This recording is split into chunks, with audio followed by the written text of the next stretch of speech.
We're back on the David Pakman Show. Make sure you are getting the commercial-free podcast and the bonus show and the 6-year archive of David Pakman Show programming as a member at davidpakman.com/membership. Let me tell you a story about New Balance sneakers and about Rob DeMartini, who is president and CEO of New Balance and recently apologized for a donation that was made by the company's chairman, James Davis, to a super PAC backing Mitt Romney. Now, I own New Balance sneakers. Natan's wearing New Balance sneakers today, and I liked New Balance in part because they are based here in Massachusetts. I like that. And because they state very clearly on their website, made in the USA, proudly manufactured in the USA with a minimum of 70% domestic value, assembled in U.S. factories by U.S. workers using domestic and imported materials. Okay, this is rare with sneakers today. Indeed. You know that, Louis. But it turns out that all is not well over at New Balance, at least as far as progressive values are concerned. Did you hear about this, Louis? No.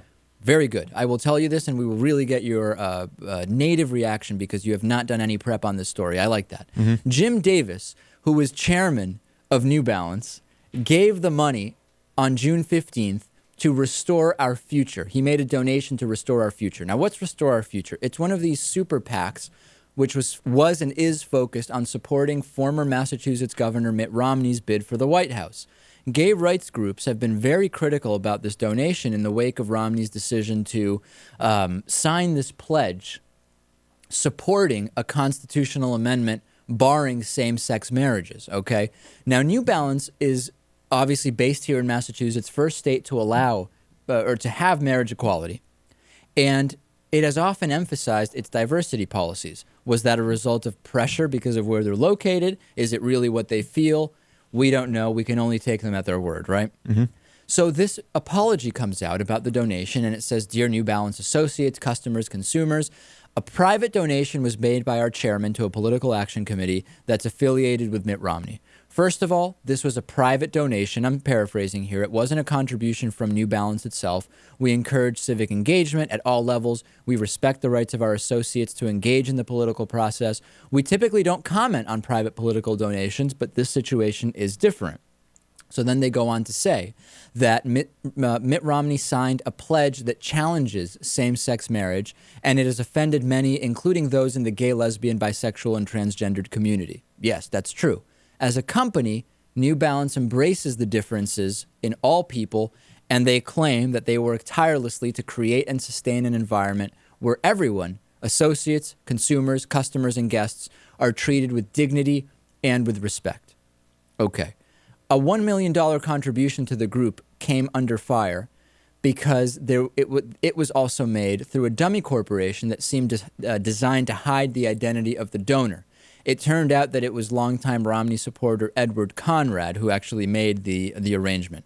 So a lot of stuff going on with the super PAC. New Balance specifically.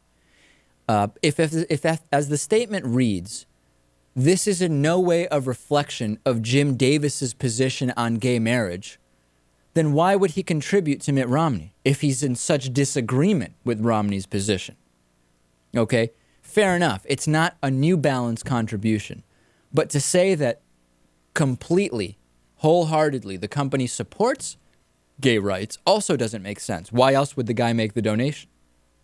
Do you see where I'm going with this? Yeah, is it possible to have someone in this position have their social beliefs completely separate from the company in which they own? Is that possible? That's the other issue. The private donation was made with money that the CEO raked in from people buying New Balance shoes, right? So we can't completely separate it no matter what we do. True.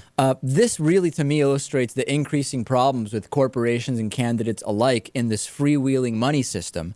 And Romney, by the way, is being particularly hypocritical because the citizens of Massachusetts support gay marriage. We've already fought that battle. He claims to be all about states' rights, as do all Republicans, yet he's willing to sell out the wishes of his own state citizens by allowing the federal government to override their wishes with a constitutional amendment, for example, all while claiming to be in favor of states' rights. So Mitt Romney flip-flopping is no real news. Yet another one. Are you for states' rights or are you against them? Are you for your own health care reform plan? or are you against that? Are you for access to legal and safe abortions, or are you against that too? I don't know. You'd have to ask them, but I don't think you'll get a straight answer.